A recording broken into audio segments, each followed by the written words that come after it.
let's do it. Awesome. Yes, we are just at time, so let's go ahead and get started. I know some people will still be kind of trickling in as we get going, but it'll be recorded, so they can catch up when they get here. All right, so it is my pleasure to introduce you all to Jenny Zhao. She is the Senior Director and Head of Product for Asurion's digital services, including cloud storage and digital security. It's really fun for me to get to moderate this with Jenny because we actually met in person in May when we were at a conference together in San Francisco, just like ended up chatting and then got paired up to do this together. So it's super fun to like not only meet people out in the work world and at conferences, but then to get to do something like this together is extra special. So super happy to welcome you all to this. Jenny's going to be giving the session today. I'm here to moderate. So if you'll have questions, if you need anything, feel free to drop it in the chat. I'll be managing that and managing the Q&A at the end for us as well. With that, Jenny, please take it away. We're super excited to hear all about Data's Not the Story. All right. So first here, if you haven't already, go ahead and complete your profile. You can edit it from Hopin on the top right. This will come in handy during the one-on-one networking later on. And then here are the various tabs that you can toggle between if you haven't used Hopin before. So diving right in, hi all. Thanks for joining me today. So I'd like to first start off with some data here from a fictitious company called Frugal. Chances are you've probably seen something similar like this before. So in the chat, go ahead and try to figure out what's going on here. Go ahead and type away what you think your takeaways are.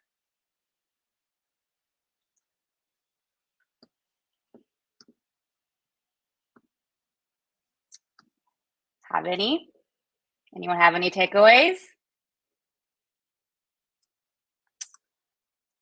Not very many, and that's pretty unsurprising because as you can see, the data by itself is pretty meaningless. It's really the context surrounding the data that makes data share-outs come to life. So in a recent Forbes article, Dr. Polina Neal shares that people are 50% more likely to recall stories than facts and statistics. Using data effectively was something I really struggled with early on in my product career. At first, I wasn't being data informed enough, and then I over-rotated and was way too in the weeds of data. I know other people who are like me who just love data. We love data so much that we could talk about our data for hours and hours and hours. But the problem is nobody cares about how much detail we can go into about our data. It matters only what you can actually go do with that data, which is why we're here today to chat about how to avoid the pitfalls of a data for the sake of data mentality and how to be better about using data to tell your product stories. So here's what we'll cover today. Data storytelling is both a broad and dense topic. We have less than 20 minutes to do so, so we're going to focus primarily on using data in the context of product management. We'll start by covering a basic framework that should work for most use cases, then go through some common mistakes. I'll share a couple of examples as well to help you apply what you've learned, and then you'll have further opportunities to apply and share what you've hopefully learned in the one-on-one blenders at the end. Then we'll wrap up with some Q&A. All right, so here are things to consider before bringing in data into your story, and we'll go through each one of these things. So one thing that I will call out is if you've noticed, the data doesn't even come into the equation until much farther down the line. So number one, define your purpose and audience. So always start with defining the purpose and audience, then make sure everything you share connects to that purpose. Starting by defining the why is the single most important thing you can do before pasting a chart into a deck. Are you hoping to convince someone to get on board with something, or trying to share out a recent win to build credibility for a new team, or sharing a recent failure to explain why the team is pivoting? Also, consider who are you sharing this with? Who will your audience be, and what do they care about?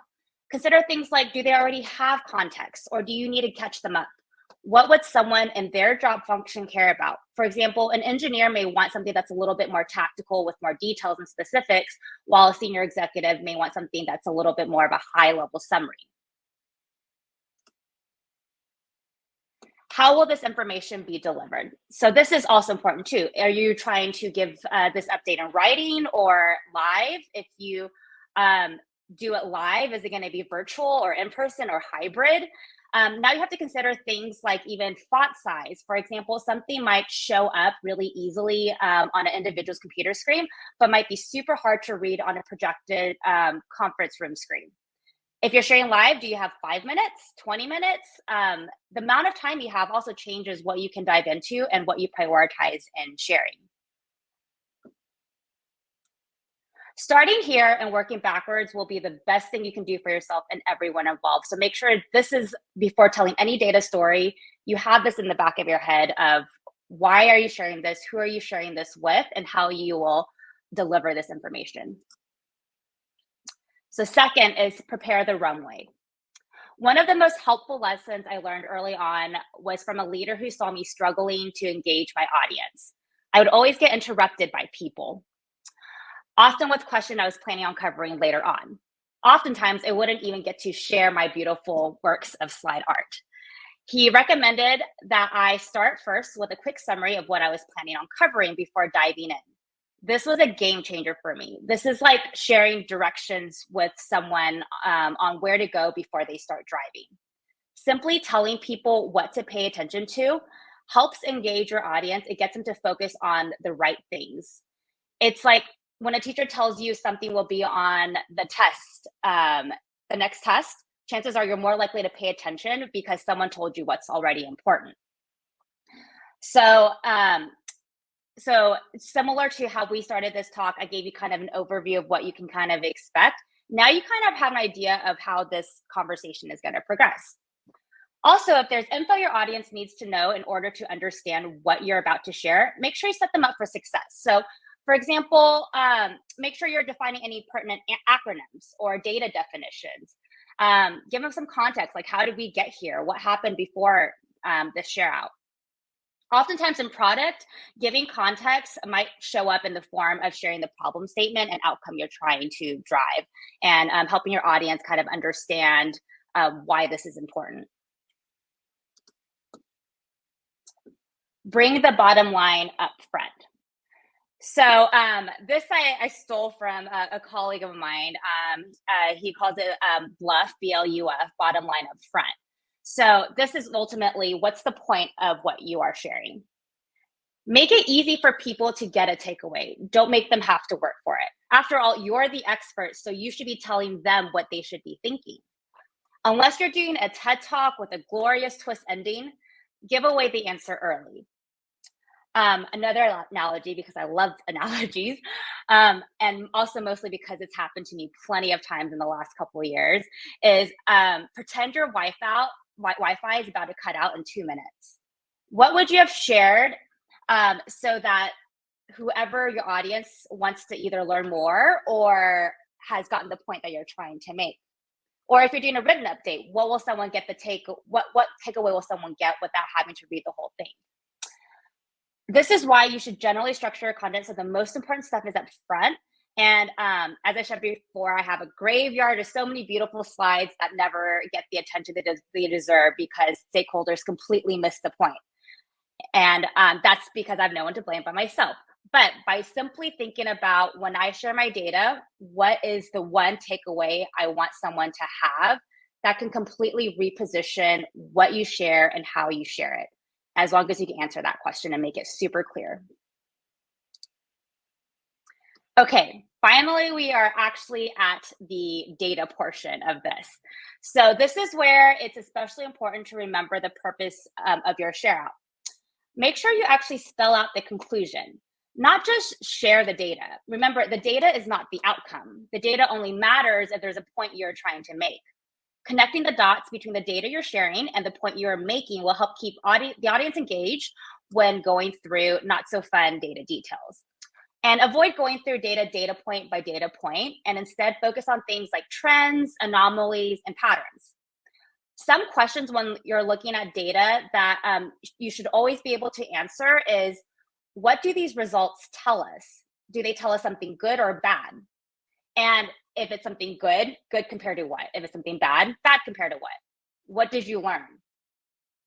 Secondly, opt for pictures, diagrams, charts, mock-ups, even GIFs or videos. These will always be more memorable than word walls.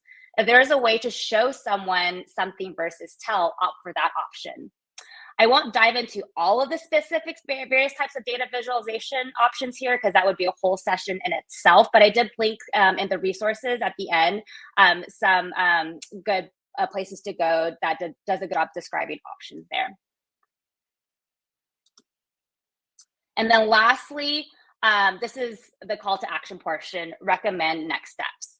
Now that you have drawn a conclusion, what is the recommended action? What are you doing next?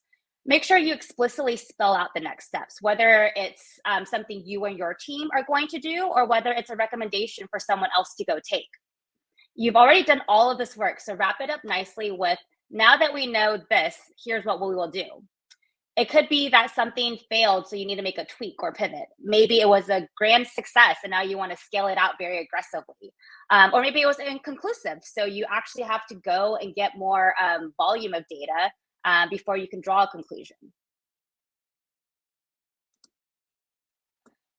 So here's a recap of what we just covered. And one thing I'd like to add in here too is this classic story art. So Kurt Vonnegut came up with this concept of the shape of stories. I've also kind of linked more information about this if you want to read about it. But this whole concept is essentially plotting a character's journey through good and bad fortune over time. So for the purposes of time, we're going to go through this really classic one. This is called the man in the hole. And we're going to actually take this and apply it to that first slide we looked at. So going back to our fictitious frugal example, we can now tell our story using the framework we went over and alongside the story arc concept. In this case, I'm a PM of Frugal, and I'm looking to share with my leaders an issue we identified and how we overcame it, resulting in a better experience for our customers. So first, I'll start with preparing the runway and share context. It might sound something like, since launching Frugal in July, we noticed a disconnect between enrollments attempted by customers and actual enrollments coming through. This means that some customers who are trying to get enrolled in Frugal were unable to. As we monitored the data, we noticed the problem getting worse. Now, up here, you can see I added from the very standard kind of, hey, here's this chart of this, an updated title that actually has a point being made there. Improvements in automated retries reduced Frugal customer enrollment failures by 92%. This shows that we were able to make some improvements, and ultimately we were able to reduce the issue at hand. And now the audience knows that that's kind of what I'm going to be talking about on this slide. So there's that first start of the context setting. Next, here's what we call out the problem, right? So these enrollment failures were due to a few separate issues, all resulting in 10 to 15% of customers not getting enrolled who are trying to get enrolled. This is, of course, a deeply frustrating issue for customers. Here they are, literally trying to give us their money, and they can't enroll in the product that they've already gone so far down the path and doing. It's obviously an important issue, and when we've kind of dug in, we decided to tackle the biggest issue first. So we implemented the first fix, and the good news is it was very effective. And from here, we see the story arc start lifting out of the depths of despair. It is not the end of the world. We have a means in which to resolve this issue. We have good news coming on the way. So then we go and we tackle two more issues, each also helping to reduce the percent of failed customer enrollments. And ultimately, we ended up getting down to less than 1% of enrollment failures. It seems to be holding, and it's great news, even better news than where we started out with. And because everything seems to be working, if it continues to hold, then we'll go ahead and scale this fix across all of our channels.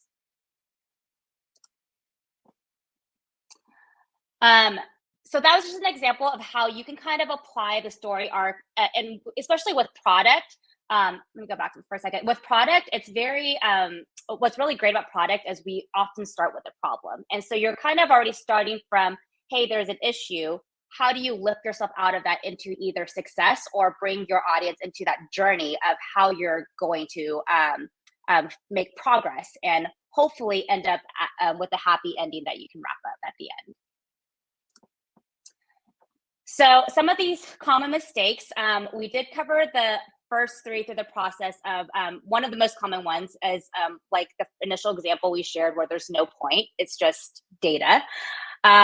The second most common example is not enough context. So you're sharing, a data or a chart or a table, and the person on the other end has no idea what it is they're looking at. And the third one, I'm ignoring the audience. So if we're doing the things in the framework that we shared, then those mistakes won't be happening. Additionally, we can go on to the other end of the pendulum and share too much info. So here's a couple of examples.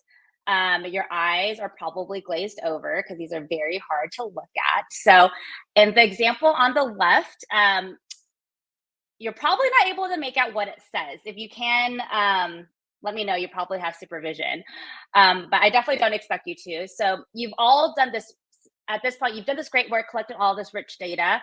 And instead of now someone paying attention to what you're saying and the point you're making, they're squinting their eyes trying to read the slide, trying to decipher what are those numbers that they're trying to see. So I generally have a rule of thumb where if you're doing a slide type of scenario, try to challenge yourself to not use main text that's smaller than 16-point font. And for anything that's a graph label, anything less than 12-point font. It's hard, but it forces you to write less and put less on a slide, and therefore people can kind of see what you're saying more versus getting lost into the details of what's on the screen. Also, don't always copy and paste things. So for those of you who use Mixpanel, that's where the one on the left came from. And while that's really great for product managers and for people to kind of get quick reads on what's going on, it's not always the most appropriate way to share your data. Just take that extra step, and depending on the point you're trying to make, pull out the thing that makes sense for the point that you're trying to make. Just take that extra step versus just copying and pasting what's available to you. That way, again, if you're starting with the point versus starting with the data, you're more likely to engage the audience and actually tell a story versus trying to explain to someone all the nuances of a chart. And the example on the right, they actually did include a bottom line up front headline up there, but they ruined it with literally everything else. So this is a prime example where other category might have been pretty appropriate. At the end of the day, it's not about how much data you can cram onto a screen. It's, again, about the point that you're trying to make. That's the most important thing. And so I can't hammer that into y'all enough, is to think first about what point am I trying to make and what's the minimum I need to share that people kind of have what they need to arrive at that same conclusion. Another common mistake is not apples to apples. So for example, I've seen scenarios where people share what they say is an A/B test, and maybe it's a beta feature that's shared with a test cohort, that cohort demographic is entirely different from the control group. And there's like, look how great we're doing. And the entire cohort was handpicked. So there's some bias in that data, because chances are if it's already an engaged handpicked cohort, they're probably going to do better than your average person. And you're not really drawing any real conclusions on whether or not it's better or worse. So just be careful about that. Check things like, do you have the same denominator? Are you talking about a same demographic of people? Just make sure you're comparing apples to apples and not apples to oranges if you're drawing a conclusion between a comparison. Second one is inaccurate data or numbers don't add up. So while not everyone loves data, there are plenty of people who do. And if you put a number on a screen, people are going to stare at it, and some people are going to start like mathing in their head. I'm not one of those people. I'm not great at mental math, but I've had this actually happen to me where some of my numbers, for whatever reason, didn't add up correctly. And then we just went down this rabbit hole of deciphering the numbers and no longer talking about the point I was trying to make. So it behooves you to have someone else double check your work. Another scenario that happened too was another data analytics person actually called me out during a presentation and said my data was wrong. And it turns out that we were looking at data from two different data sources. So depending on the context and what you're sharing out, if it's a more higher level stitch scenario or something like that, or making a big decision, it's probably beneficial just to have someone else check your work to make sure everything's additive correctly, and that your own biases aren't getting in the way of the conclusions that you're drawing.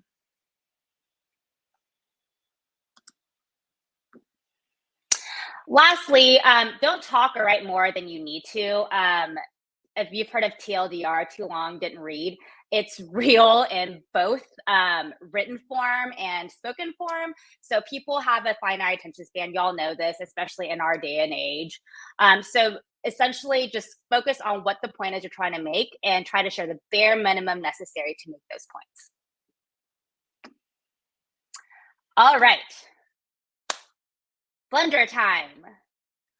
So if you've not done these before, on the left-hand side of your screen, there's a little section that says people. And when you click on that, you'll click join now. And what it'll do is it will automatically match you up with someone random.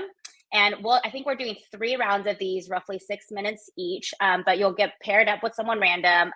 You can also share contact information afterwards if you enjoy your conversation with that person. And then when you're done with all of your sessions, just remember to rejoin the group. You don't automatically get pulled back in. So our Blender prompts, when you go in there, is first, what data sharing mistakes have you made or seen? And then second, what is one thing you will try next week? So you'll go to the left again. It's the little handshake icon that says people, and then you'll be able to join from there. And if you have any issues too, you can say so in the chat. All right. Thanks, I'll see you back here after your one-on-ones. Enjoy. Hi, everyone. Welcome back. I know you're kind of just trickling in from your one-on-ones. I hope you had great sessions with each other. We're going to go ahead and keep moving since we only have about 15 minutes left.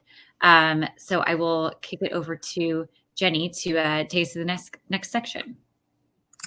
All right. So just open it up for Q&A. So feel free to either ask any questions here. You can come on stage, or if you had a conversation you really enjoyed or a point that someone made that you thought was super helpful, feel free to share that as well.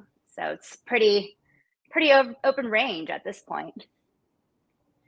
Yeah, if you want to come and ask your question on stage with us, we would love that. It's a lot more fun to see your faces and get to talk to you guys.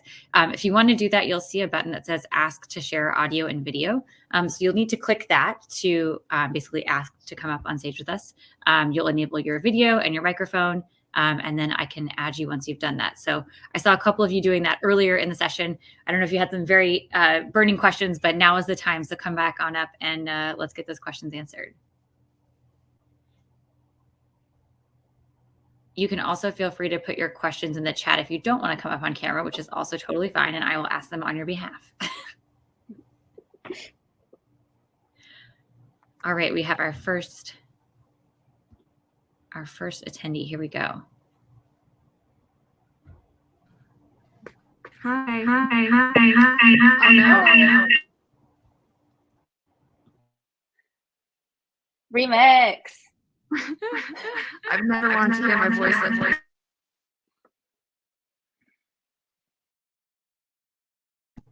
I'm not sure if you have headphones on or other windows open. Maybe make sure this is the only one running and you're only doing audio through one. Sorry about that. Oh, all good. There we go. Cool. I'm glad we got that fixed. Hi. Nice to meet you. Something that came up in our conversations sharing the blender was around, kind of leading, like the share your recommendation up front, get to it first. And so wondering if you could talk more about that and whether it may depend on your audience a little bit. I have certain groups that I'd be hesitant to because it's so important for us to come to the conclusion together and help me make sure that they feel like they've got like the buy-in and that they're coming to it from the same lens or have an option to share their recommendations before I have it. So I like to have my recommendations prepared, but I don't necessarily give them up front. And I was wondering what you thought, if it may depend on audience or situations. Yeah, no, I think that's a great point. So I think it kind of starts from at the very beginning when we talk about what's the point, and then really centering and aligning on the problem. So I think when you've done a good job with whatever audience you're sharing with to have an aligned problem and an aligned outcome, that part's kind of hopefully not up for debate. You have that in common. When you get to the point of the results, at that point, you're just drawing the conclusion that the data tells you, right? You're not really drawing any, at that point, you're not really drawing any, hopefully not a lot of biases at that point. It's simply saying, hey, in this test that we ran or whatever, and the results that we're seeing, this is the conclusion out of, this data. And then that kind of leads into the what's next. So so you can still lead with the conclusion on that front, and then as far as what's next, you can optionally ask for feedback if it's that kind of session instead. Got it. Right. So lead with the data's conclusion, not necessarily the ramifications of it. Got it. Yes, exactly. Love that. All right, thanks. Great question. Yeah. Jenny, it really resonated with me when you were sharing kind of the anecdote of like, it's not a TED Talk. Like, this isn't a twist ending where you're trying to surprise people.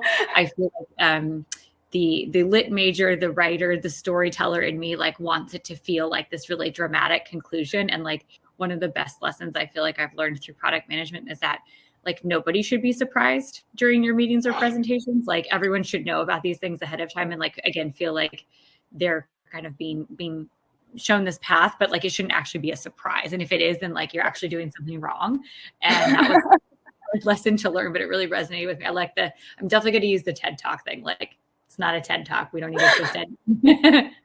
I love to think that sometimes, I'm like one day maybe I can do a TED Talk and I'll be this glorious presenter, but at the end of the day, it's not necessary to do our jobs.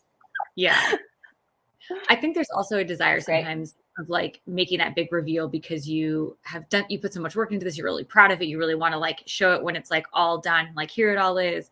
And I think the other like antidote to that is like showing work in progress. So being like, here's what I've got so far, here's where I'm at now, like here's what I'm going to do next. And again, like kind of bringing people along if it's multiple steps rather than like waiting until you've done everything to show them. Big fan of work in progress, and in the I didn't really label it as appendix, but like after the resources, there's kind of just like a high level structure. It doesn't all have to fit in one slide, but like I think being able to tell that story over the course of time, kind of almost like a sitcom, where there's like, last week on, your product management life, those type of things I find super helpful of being able to break down your story. And then you have these like tiny little snippets of progress versus like having to draw out this like one big, long, journey. Yeah, absolutely. Rebecca asked a question. I think she was saying that maybe we've addressed already, but the question of how do you handle different audiences in the same presentation? Different context around the data. I love that you started kind of with, know your audience, know who you're talking to, and know what your point is. But yeah, what do you do if you have maybe executives as well as maybe some individual contributors in there? Like, how do you handle that? I love that question.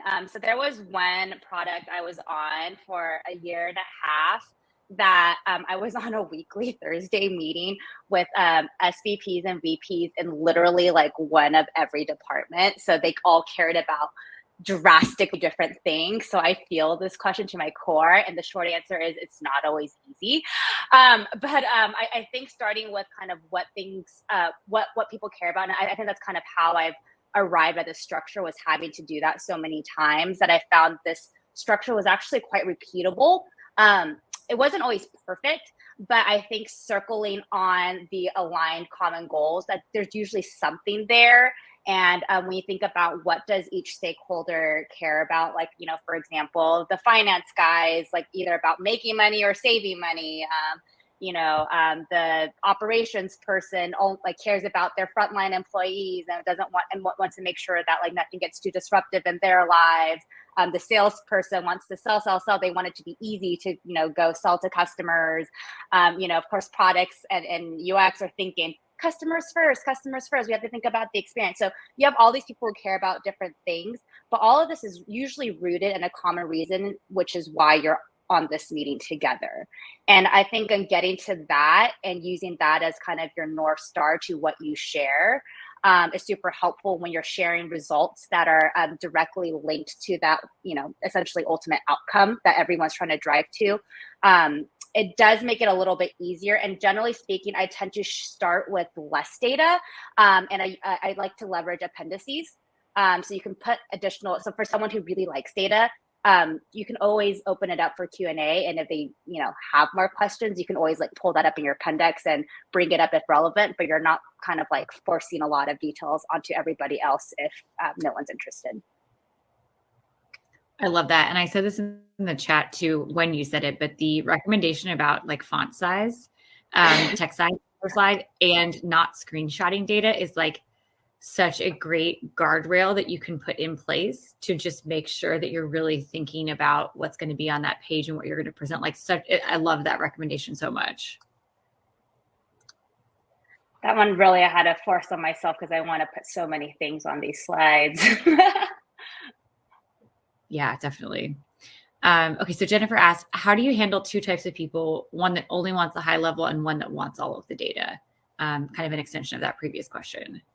Yeah, that's a great question. So I generally, if kind of stuck in between those places, I generally err on the side of less, and then kind of like we talked about before, I'm prepared to talk about more. So if I'm trying not to make, I try not to make too many assumptions on how much detail that someone wants every single time.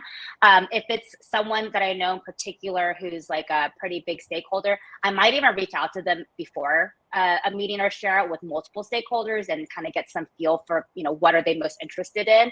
And that can also help shape, me curating the top, the information to that person to some extent. But in general, I think you just start with less because you can always, like when you're asked questions at the end or whatnot, you can always add more. I think it's hard to try to lay out too much unless that's specifically the purpose of that meeting.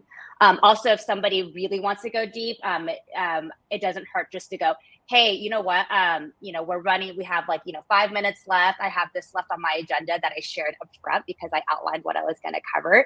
How about we set up some separate time and I can go over in detail with you all of the details that you're interested in, and we can do a deep dive in the data. That's also an alternative of being able to handle people who want all of the layers of the data. Yeah, I think you'd call this out too, but like having someone else look at your presentation and ask you some of those questions to like help you be prepared for those kinds of audiences can be really helpful. Yeah. I know I've been in situations where you walk in thinking that you have enough to That's a great point. meet that stakeholder's needs and to have the conversation. They start pressing really hard on maybe things that you either didn't think to prep, don't have the data handy, and like it really can undermine what you're trying to do. And so having somebody who's got like super data mindset, drill in on things to get you to that place, I think can be really helpful prep. And Kaelin, to your point, I think what you said too, of like, even if you have some of it ready and you can share in advance, that's often helpful as well, because you might get some of those questions even beforehand, and it gives you an opportunity to make sure you're ready to address those things. Yeah, for sure. I'm going to bring Sana up on stage to ask her question, but Riddy had asked kind of similar like opinion on sending out pre-reads. Sounds like she's had mixed results. So maybe let's answer that question. We'll get to Sana as well. Yeah. So I think it depends, as with everything in product management, right? I think it depends on the purpose of the meeting. If the meeting is something where you're trying to, for example, have a discussion then pre-reads are great because it gives a lot of people that additional context to kind of catch up. And then or you can even do the thing where you set up, 15 minutes at the beginning of your meeting so everyone can kind of like read through, and then you can talk about it. If it's kind of more of an informed meeting, I think it depends on the topic. If it's something that's relatively simple and straightforward, I think sending in advance should be fine. If it's something that's a little bit more complex or nuanced, or might like trigger somebody, then generally I would just wait till you can actually have a chance to explain, so that you're there to kind of defend yourself in real time. I think the last thing, it depends on the company culture too. I've had a lot of folks who just, no matter what, they're not going to read anything you send ahead of time. And I've had some companies where they absolutely want a minimum of 48 hours ahead of time to be able to read through things. So I think it's also about your stakeholders. Yeah. So it's not an easy response, but I think it's largely depending on, who's in that group that you're talking about. Yeah. All right, Sana, take it away. Hi, can you hear me? Yes. All right. Hello. I just was able to join, so I'm sorry if this question's off topic a little bit, but generally I have most experience working in startups where we lack data. And so a lot of times I'm building features where we're starting to track data. And so for me to build out success metrics or define KPIs on my PRDs with the help of like existing data is usually very difficult, because most of it is, we'll start tracking this data and then we'll see where it takes us. So how do you suggest approaching those kind of companies where, those kind of products at companies where we lack data to the point where the new product features are stating that we need to start tracking data? What kind of KPIs or success metrics would you recommend measuring in those cases? Yeah, that's a great question. I've been through that a few with either new products or teams that have a pretty archaic structure and they don't even have the stuff needed. So what I would recommend is starting with, always with everything, right? Start with the outcome of what you're trying to drive and achieve, and work your way backwards. So when you go and you say that, hey, we want to go build X feature, right? It's brand new. There's no architecture or anything around it for the data. This is what we want to build. Well, you're building it for a reason. So, asking the question of well, why are we building it? What kind of result are we hoping to achieve by building this? And I think when you can answer that question of what outcome you're trying to drive, you can then work your way backwards into how. So now this is kind of like the lagging success indicator.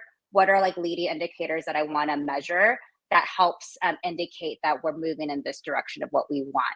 And so when you do that at the point of tech design, super early on, even before you finish building the feature, I've had a culture with my team and reminding them of a feature or a release isn't done unless you can measure it. So that's kind of something that you probably have to build up into the culture of. That's part of the acceptance criteria of releasing something, is that we have some level of measurement that we're looking towards in order to say was this release good, bad, good compared to what, bad compared to what, being able to answer those questions. So generally speaking, I say start with the outcome and then kind of work your way backwards into what you think where you're thinking this feature should accomplish. Does that answer your question? Right, that definitely helps. Would you say then in that case we don't need to define a specific data point, that 25% increase in such and such thing, because we can't really measure it? Yeah, that's a great question. I think it depends. So if it's something that's net new and there's no baseline, I mean, you can toss out a goal, but it's just going to be a shot in the dark, right? So, right. But what you should do is measure in such a way where, knowing that if there's changes or things you're going to be making later on, that you have a way to now have a baseline to measure against. Perfect. Makes sense. Thank you so much. Awesome. I think we are at time right now. So I think that might be the last question that we have for today. But thank you guys so much for your great questions now. I hope you had a great time in your one-on-one sessions with everyone.